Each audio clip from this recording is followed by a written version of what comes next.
years had passed since Hunter's debut record hit Nashville, and by May of 2014, his fans were screaming for more. Everybody talks about it. It's like, hey, you have your whole life to write your first record, or you have 2 months, a year, whatever they say about the second record. My fear of all those fears caused me to overcompensate a bit. He came to us for the record storyline.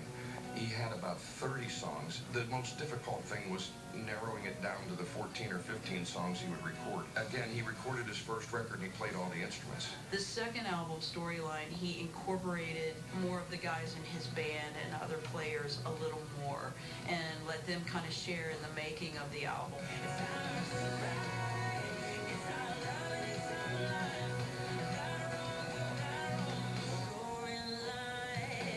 We've been in the studio for like months now, and we just kind of finished up this brand new record we just announced. Storyline is going to be out.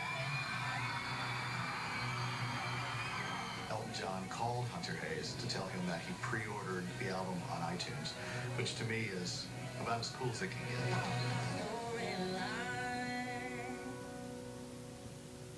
The album's lead single, Invisible, was Hunter's most personal work to date. Crowded hallways are the loneliest places. Invisible was his moment where he said, I sort of want to put something out there that says something of his experience. Which is his anti-bullying message. Very heartfelt, too. He puts you right in that high school hallway where kids are being picked on. And you've been trying for so long to find out where your place is. I was sort of isolated because I was obsessed with music, and what I wanted to do on the weekend was go into my little studio world. But in their narrow minds, there's no room for anyone who dares to do something different. Every once in a while you'll write something that just really connects, and it really can strike a chord with a certain group of people. We have so many friends who are also chronically ill and have invisible illnesses like we do, and the song just tells you that you're not alone in your struggle and that you can do everything.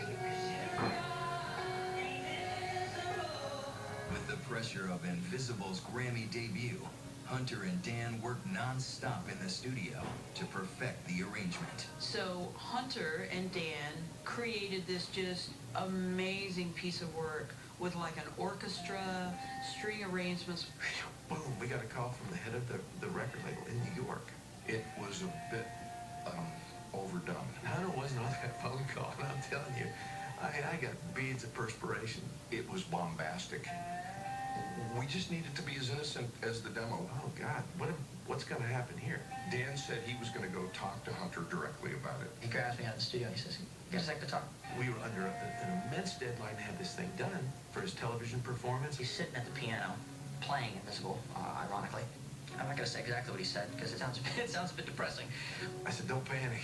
Inside I'm just, Mayday, Mayday. We got problems here.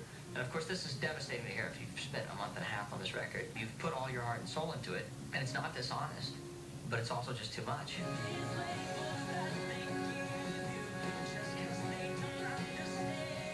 I was like, you know what? Let's call the band. Let's get the boys in the band back in here. Let's do this again. For somebody who's not been in the business that long, that's a real telling moment how he handled it.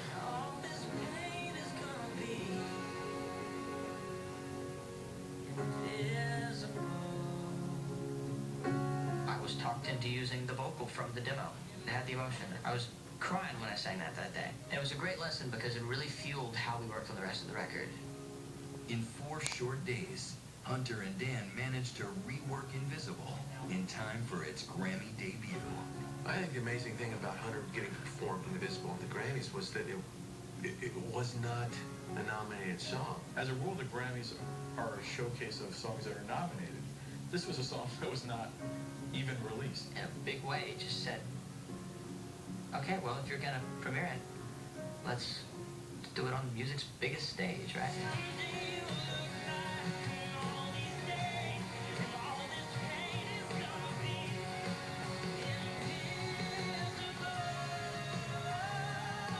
At the Grammys, one of the most fun things is hunting down your heroes. Hunter went backstage and saw Paul McCartney. He kind of froze for a second. And he walked straight up to me, and he shook my hand, and he complimented the performance, talked about the song, and just kind of given me his endorsement in a way.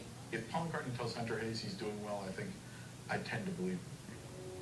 Invisible.